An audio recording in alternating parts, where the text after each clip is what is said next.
안녕하세요. 김유갑의 경제부동산입니다. 더 좋은 방송을 하도록 구독, 좋아요, 댓글 알림 부탁드립니다. 한국 신용등급 강등, IMF 한국 금융위기 온다. 한국이 국제신용평가 3사 무디스를 비롯해서 S&P, 피치로부터 신용등급 위험등급을 받았습니다. 비상계엄의 장기화에 따른 정치적 불안 요인이 가장 컸으며 주식과 환율의 불안을 그 근거로 꼽았습니다. 이미 피치는 미국의 신용등급을 재정 악화와 국가 채무 문제로 강등시켰으며 고령화와 연금 문제로 프랑스도 강등시켰고요. 부동산과 총체적 경제 문제로 중국의 등급을 하향한 바 있습니다.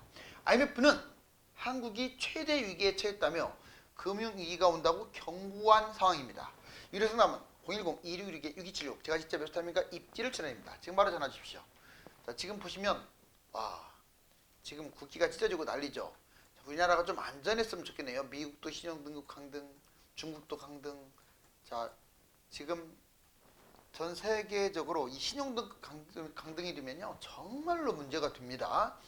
여기 한번 보실래요? 먼저 신용등급 강등이 어떤 영향을 주는지.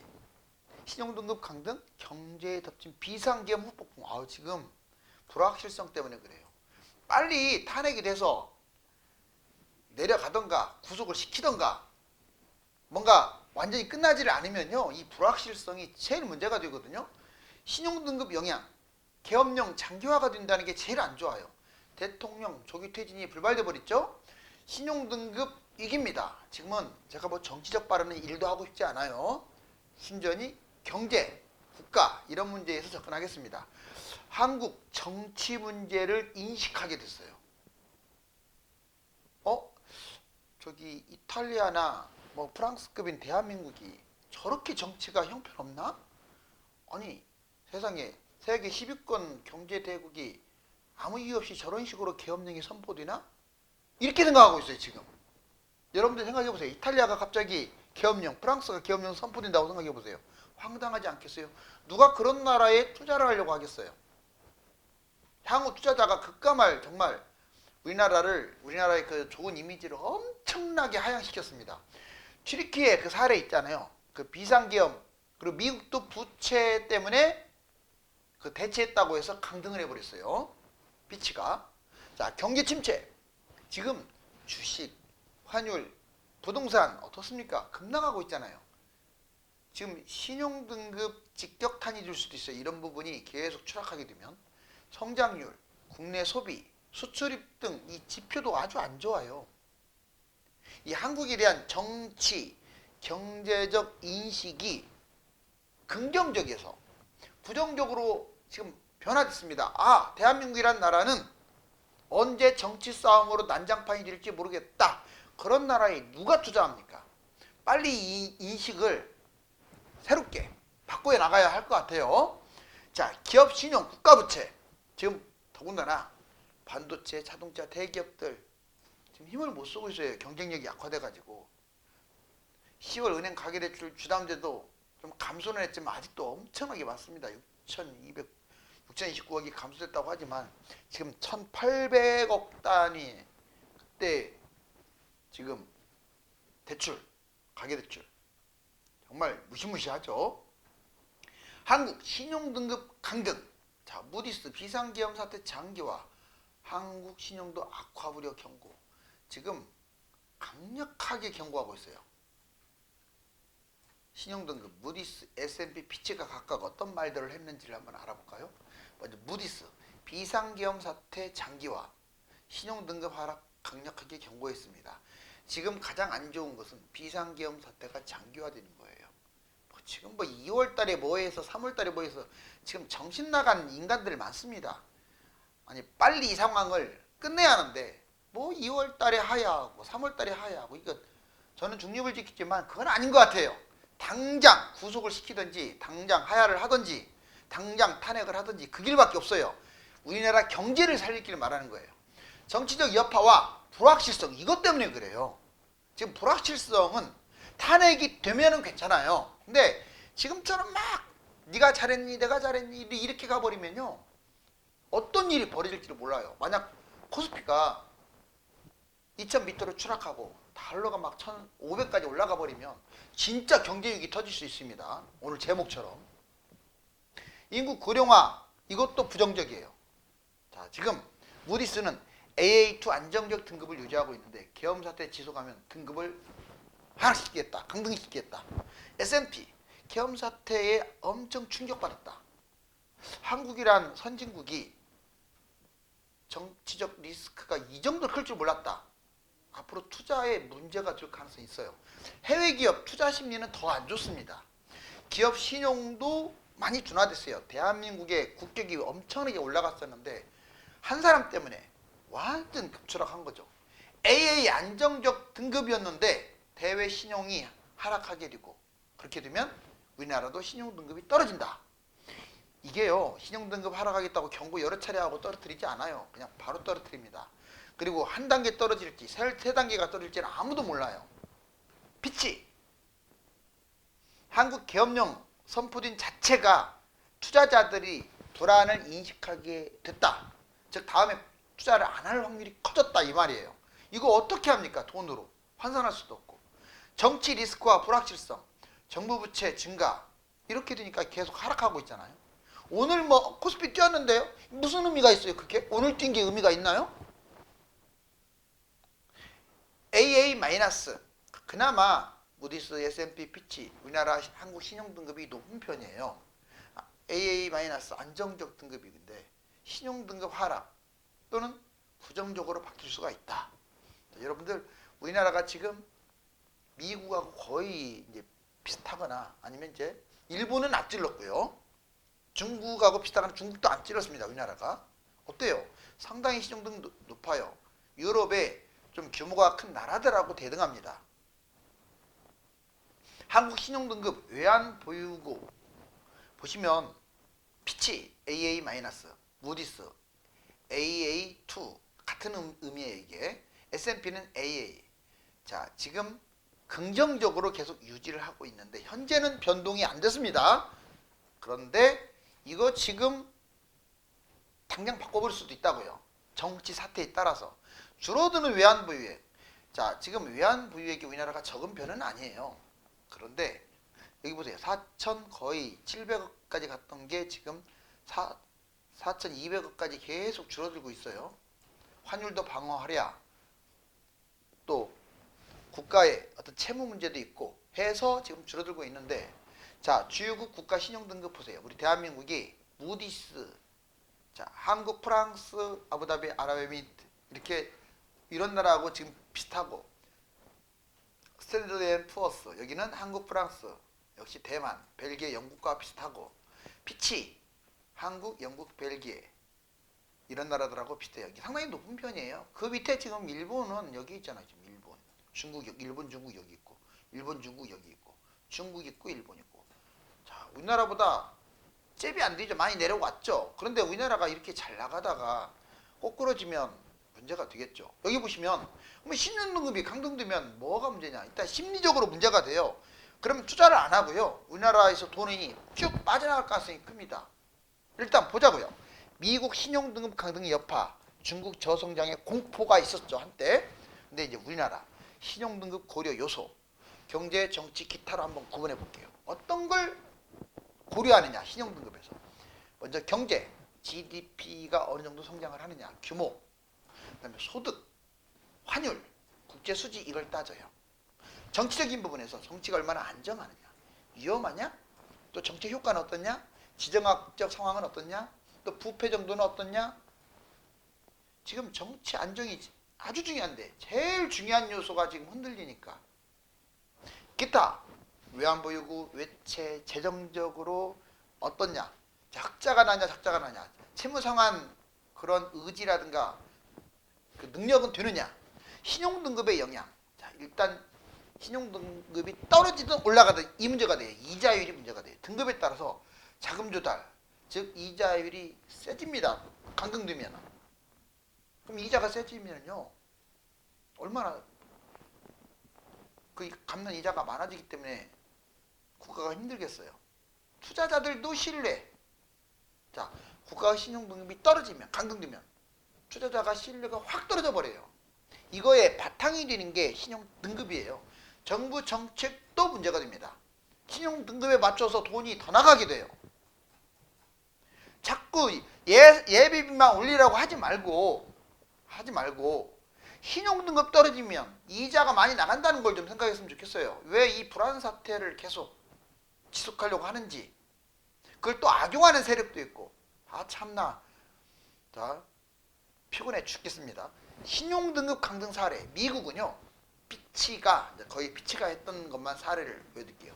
재정 악화, 국가 채무, 거버넌스 이런 부분이 악화되면서 아예 신용 등급을 강등해 버렸어요.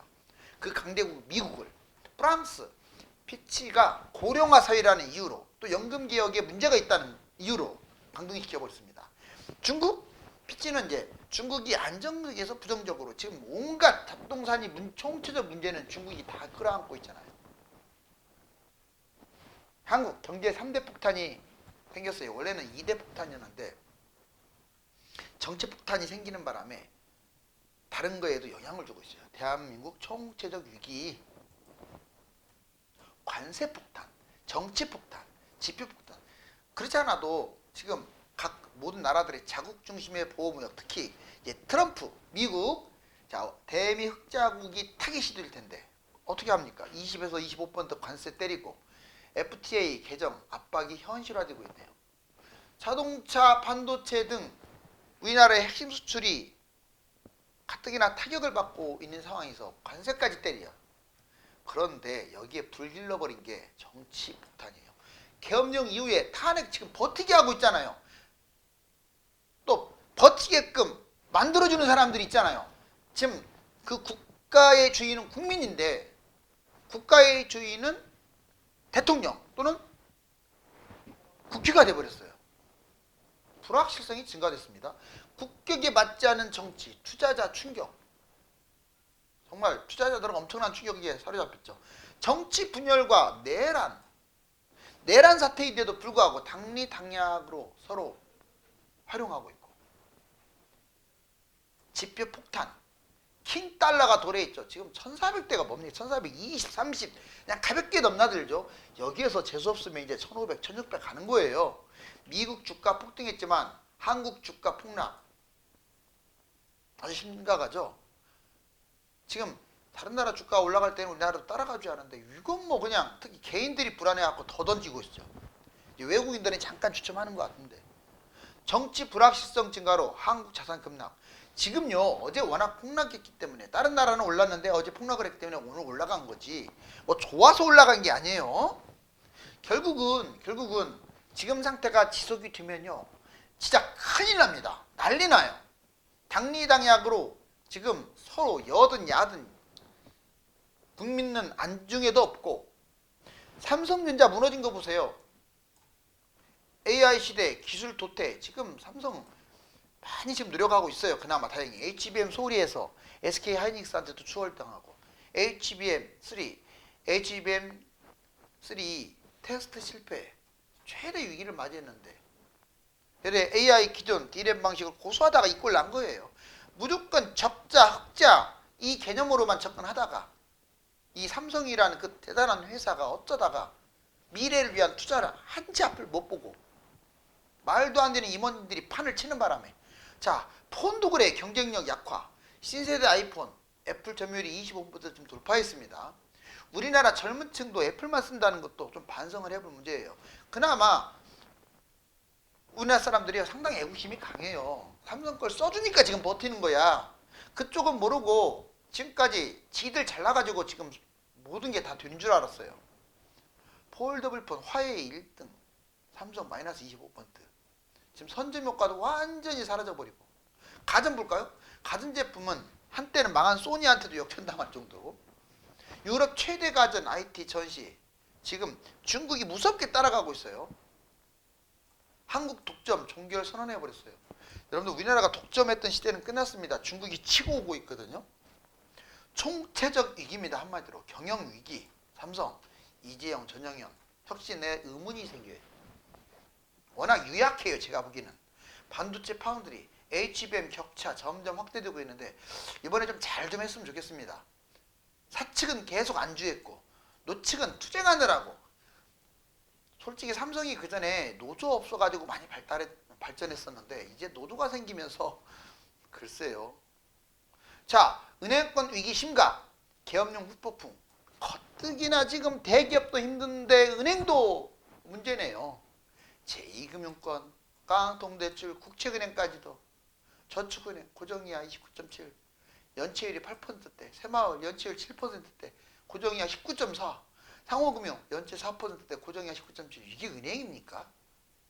깡통대출 더 안 좋은지 무수익 여신 인터넷은행 5,326억이나 증가했고, 지방은행 1조 원 돌파했고, 저축은행 2조 9천억. 지금 안 좋은 곳은 저축은행이 다 1번 타자네요. 국책은행, 자, 기업은행, 수수립은행, 산업은행 지금 망가진 지 오래돼요. 실적, 당장 실적만 놓고 보지 마세요. 소상공인 76조, 이자 잔액 1조, 수수립은행 위험자산 규모 139조 5천억이나 돼요. 산업은행 태형 PF 대출의 1위죠. 계속 확대되게 되면, PF 대출이 확대되게 되면 이제 국책은행이지만 이거 누가 갚을 거예요? IMF 한국 국가부도 6가지. 정말 우리나라를 여러 번 경고한 게 IMF예요. 솔직히 개인적으로 IMF 좋아하지 않습니다. 지들이 뭔데 지들이나 좀 잘할 것이지. 저금리, 저성장, 저출산, 인구 고령화. 아까 이 인구 고령화됐다는 이유 하나만으로 강등 주는 거 보셨잖아요. 지금 저출산 이거 있죠. 이런 말하면 또 뭐라고 욕먹을지도 모르겠지만 이제 혼자 살거나 결혼 안 하는 사람들 세금 때려야 할 때가 지금 된 것 같아요. 아, 자유라고요? 그러면 다 국가가 소멸돼 버리는데? 아니면 다른 나라에서 인구를 좀 수입해 오던가 뭔가 차별화를 줘야지. 아니면 애기 많이 낳는 사람들한테 어마무시한 혜택을 주던가. 부동산 거품 위기 중국 다음으로 심각하고, 자영업자 지금 몰락. 우리나라가 세계에서 가장 안 좋아요. 지금 영세대출자, 실업자들, 자영업자가 워낙 많거든요. 그러니까 자꾸 자영업. 그놈의 파산회생제도 없애야 돼요. 그것 때문에 지금 난립니다. 왜 파산회생? 지들이 자기 돈으로 갚지도 않고 혈세로 갚으려면서 왜 파산회생 제도를 갖다 활성화합니까? 현금 살포 경고, 대외 의존도, 환율 취약. 지금 윤석열 정부 들어와서 잘한 부분도 있지만 현금 살포를 너무 해버렸어요. 가계부채 정말 많습니다. 이렇게 되면 금융부실이 문제가 되죠. 특히 삼성전자 등 반도체 미래 먹거리가 위협을 받고 있다는 거예요. IMF 세계부채. 자, 지금 보면 일본 GDP 424%가 부채예요. 일본이 얼마나 위험한지 알겠죠. 다만 정부 부채, 그리고 본인들이 일본은 특수 좀 환경이에요. 그래서 갚을 수 있는 능력도 됩니다. 홍콩 GDP 340, 이거 도시기 때문에 의미가 없고, 중국이 문제죠. GDP 300%인데 그나마 기업 부채니까 조금 낮긴 한데, 유로존 298, 유럽도 언제 금융위기 터질지 몰라요. 자, 우리나라 GDP 대비 276%. 오, 어마어마합니다 지금. 근데 가계부채가 높다는 게 제일 안 좋아요. 가계부채가 제일 위험하거든요. 세계 부채 중에서. 미국 GDP 대비 248%. GDP 대비는 높지는 않는데 미국이란 나라의 특성상 상당히 높은 거예요, 이게. 그래서 미국이 신용등급 강등을 당하고요. 뭐 경제위기다 이런 말이 나오는 거죠. 터키, 남아프리카, 아르헨티나, 캐나다, 호주, 영국 등등등. 자, 집값 마지막으로 10년간 봤더니 여름에는 급등하고 겨울에는 보합. 또 될까요? 예, 보세요. 2015년입니다. 자, 이게 지금 0이에요. 0. 그리고 이게 막대 그래프는 거래량이니까 이거 빨간색으로 보세요. 빨간 거. 오, 7월 달에 7, 8월 달에 항상 올라가고, 겨울이면 떨어졌다기보다도 보합이에요. 폭락한다는 생각을 너무 머릿속에 가지면 안 돼요. 이게 지표기 때문에 정확하잖아요. 그 다음에 16년에도 폭등, 그 다음에 겨울에 보합, 17년에도 7월달 폭등, 겨울에 보합이잖아요. 이제 밑으로 안 떨어지잖아요. 그 다음에 18년 엄청나게 폭등했고 겨울에 잠깐 빠졌습니다. 9.23 대책. 그러다가 또 7월달에 폭등, 그리고 겨울에 보합. 20년도 마찬가지 어마어마하게 뛰었죠. 21년에도 어마어마하게 뛰었고, 겨울에는 뭐 겨울에도 뛰었죠. 그리고 원래 이만큼 뛰었어요. 이때 이게 조작했다고 들었잖아. 이 부분은 어마무시하게 뛰었었어요. 20년, 21년. 그러다 22년에 폭락을 합니다. 7월달 처음으로 떨어져요. 왜? 급격한 금리 인상. 그리고 23년 1월달에 바닥 찍었고 22년 말하고 23년 1월달에 올라갑니다. 결국은 상승을 했어요. 7월달에. 24년 1월달에 잠깐 빠지는 듯 하다가 자 올해 여름에 얼마나 쪘습니까? 그리고 현재 여기에요. 아직 마이너스 아니에요. 전국적으로는 마이너스인데 서울 말하는 겁니다. 이거 서울 그래프예요. 자 12월 때는 아마 보합까지 가지 않을까. 이대로라면 겨울에 보합 가다가 또 올라갈 가능성이 커요.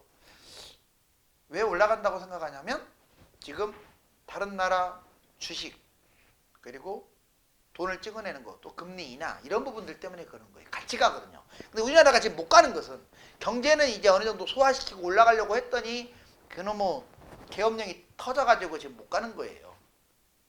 이해 가셨죠? 자, 근데 우리나라에서 더 나빠져 버리면 다른 나라 뛰더라도 우리나라 추락하겠죠. 그래서 여기서 잡아야 합니다. 자, 우리나라 우리 IMF 짝은 안 났으면 좋겠네요. 2024년 한국의 활력을 잃은 상황에서 계엄령과 탄핵의 불확실성이 경제를 바닥으로 내몰고 있네요. 국민들이 정치권을 이겨낼 것으로 저는 봅니다. 감사합니다.